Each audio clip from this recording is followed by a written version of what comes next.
Tribune diplomatic correspondent John McLean.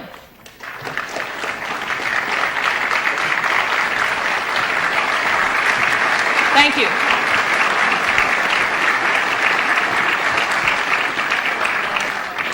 Our speaker today is the President of the Philippines, Ferdinand Marcos.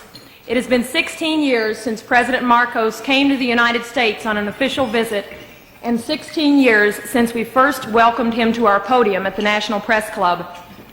When he appeared before us then, he had just been elected president of the former American colony, which became an independent nation in 1946.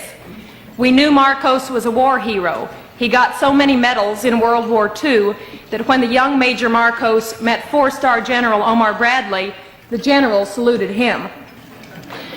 We also knew he was a persuasive fellow. How else could he have managed to get his wife, who is known to be strong and bright, to marry him after they'd known each other for only 11 days? And we knew he was experienced in overcoming political adversity. After all, the first case Mr. Marcos ever won as a lawyer was when he successfully defended himself from prison against a charge of murdering a political opponent of his father.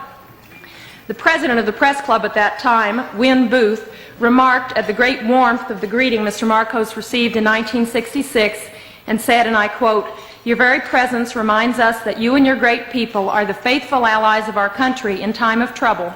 And that, sir, is something the American people and the men and women assembled in this room are not about to forget," end quote.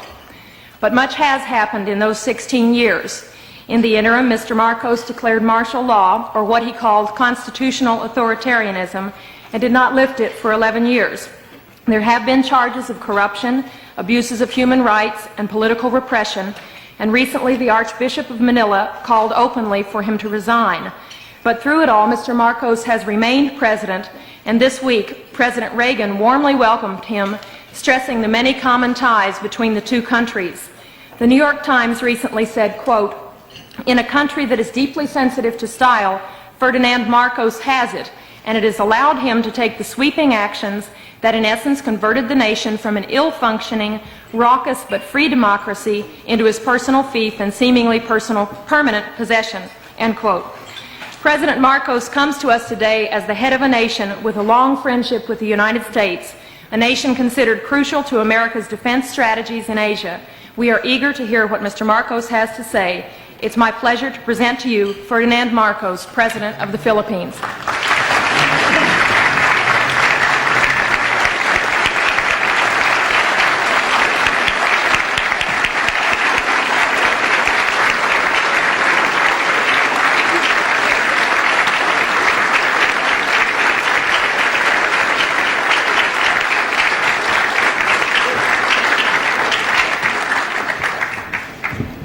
Thank you very much, Madam President. Distinguished guests, my friends. It certainly is gratifying that in the course of my present visit to the United States, I should once again be accorded the opportunity to meet with the people who understand me or misunderstand me most. I'd like to thank all of you. I remember that our relationship, the relationship between the two countries can be opened up at one of 2 points by the historian or the curious investigator into world events.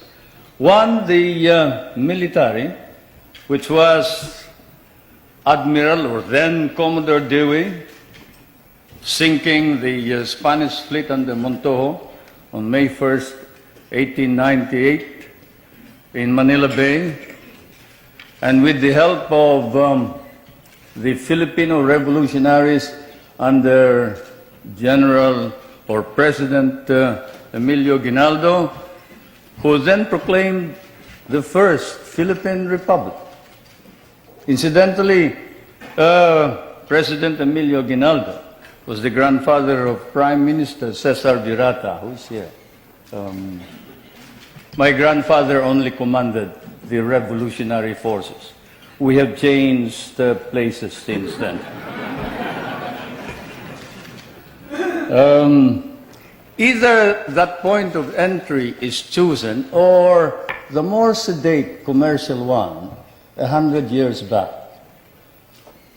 1796, the brig Astrea, sailing out of Salem, Massachusetts, towards Lisbon, and then to Manila, selling her wares there for 5 months, carrying that amateur and self-taught mathematician and navigator, Nathaniel Blow-Ditz, whom you must have heard, who later, in 1806, authored The Practical American Navigator, for he had discovered the simple way of determining longitude through the long voyage across the Pacific. The American government bought the rights after 2 editions, and it has become standard text for all those who study salesmanship from Kings Point to Annapolis. Either way, it has been dramatic and historic, and it was always to be so. There was always extreme on both sides, enmity, if not enmity, extreme friendship, a relationship of love, hate, and this is my fate and destiny. I thank you all for this privilege and this honor.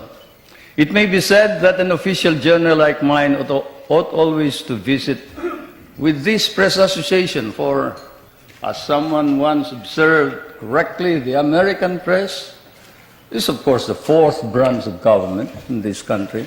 And then also it is well to remember that the so-called solicitude with which Americans regard developments in the Philippines is perhaps now more pronounced than in the devoted reportage by the American press on our country.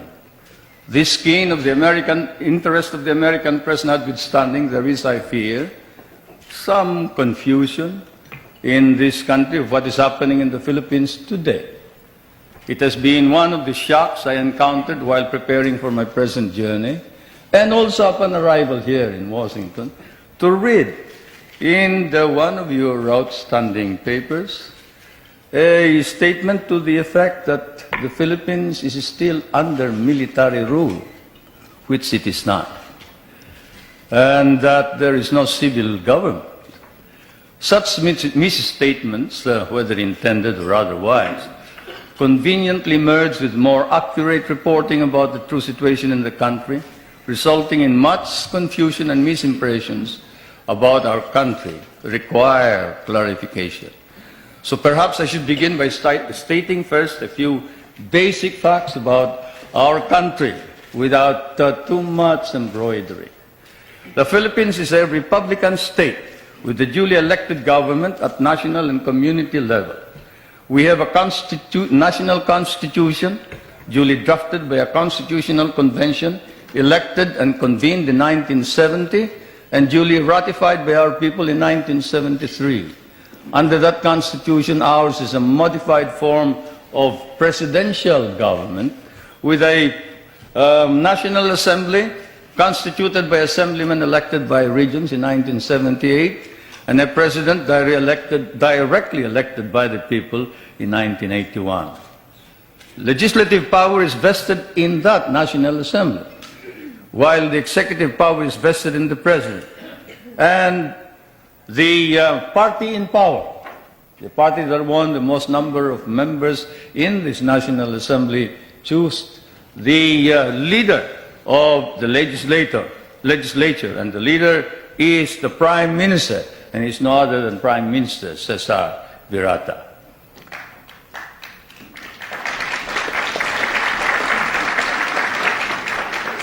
We have an independent judiciary which is under the full supervision of a Supreme Court.